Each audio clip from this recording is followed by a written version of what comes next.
Halo semua, apa kabar teman-teman? Kembali lagi bersama channel Pelalian.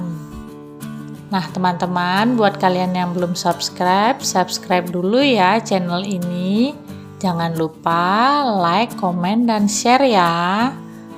Nah teman-teman, kali ini kita akan mewarnai pasir gambar pesawat.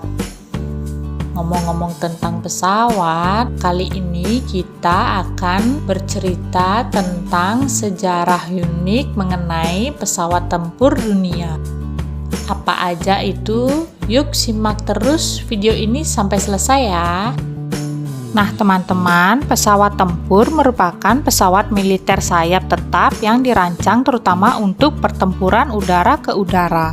Dalam konflik militer, peran pesawat tempur adalah untuk membangun superioritas udara dalam ruang pertempuran. Dominasi wilayah udara di atas medan perang memungkinkan pengebom dan pesawat serang untuk terlibat dalam pengeboman taktis dan strategis terhadap target musuh. Kinerja utama pesawat tempur tidak hanya mencakup daya tembaknya, tetapi juga kecepatan tinggi dan kemampuan manuvernya relatif terhadap pesawat target.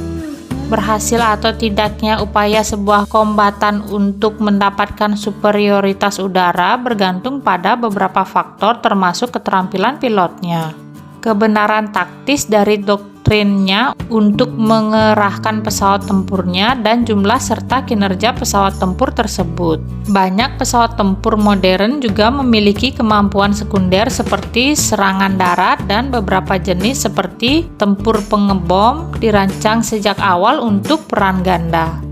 Desain tempur lainnya sangat terspesialisasi sambil tetap mengisi peran superioritas udara utama, dan ini termasuk pencegat, pesawat tempur berat, dan pesawat tempur malam. Sejak Perang Dunia I, mencapai dan mempertahankan superioritas udara telah dianggap penting untuk kemenangan dalam peperangan konvensional. Pesawat tempur terus dikembangkan selama Perang Dunia I untuk menangkal kemampuan pesawat dan balon udara musuh untuk mengumpulkan informasi dengan pengintai di medan perang. Pesawat tempur generasi awal berukuran sangat kecil dan dipersenjatai secara ringan oleh standar pada masa-masa setelahnya. Dan sebagian besar adalah pesawat sayap ganda yang dibuat dengan bingkai kayu yang dilapisi kain dengan kecepatan udara maksimum sekitar 100 mph atau 160 km per jam. Saat Perang Dunia II, sebagian besar pesawat tempur adalah monoplane berbahan logam yang dipersenjatai dengan baterai senapan mesin atau meriam, dan beberapa mampu mencapai kecepatan mendekati 400 mph atau 640 km per jam.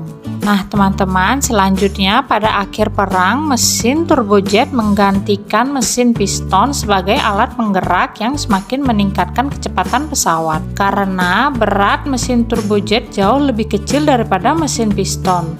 Pada tahun 1950-an, radar dipasang pada pesawat tempur karena jangkauan senjata udara ke udara yang semakin meningkat. Pilot tidak bisa lagi melihat cukup jauh ke depan untuk bersiap menghadapi lawan. Rudal udara ke udara sebagian besar menggantikan senjata dan roket pada awal tahun 1960-an karena keduanya diyakini tidak dapat digunakan pada kecepatan yang dicapai. Sebagian besar pesawat tempur modern dapat membawa setidaknya sepasang rudal udara ke udara.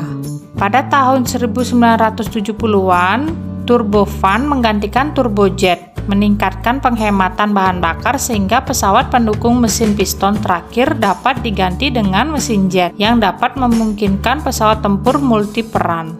Dengan peningkatan yang stabil dalam teknologi komputer, sistem pertahanan menjadi semakin efisien. Untuk mengatasi ini, teknologi siluman telah dikejar oleh Amerika Serikat, Rusia, India, dan Tiongkok. Langkah pertama adalah menemukan cara untuk mengurangi reflektivitas pesawat terhadap gelombang radar dengan cara mengubur mesin, menghilangkan sudut tajam, dan mengalihkan refleksi apapun dari set radar lawan. Karena pentingnya keunggulan udara sejak awal pertempuran pertempuran udara, angkatan bersenjata terus-menerus bersaing untuk mengembangkan pesawat tempur yang unggul secara teknologi dan untuk mengerahkan pesawat tempur ini dalam jumlah yang lebih besar dan mengerahkan armada tempur yang layak menghabiskan sebagian besar anggaran pertahanan angkatan bersenjata modern. Nah teman-teman, itu tadi sejarah singkat mengenai pesawat tempur dari dulu hingga sekarang.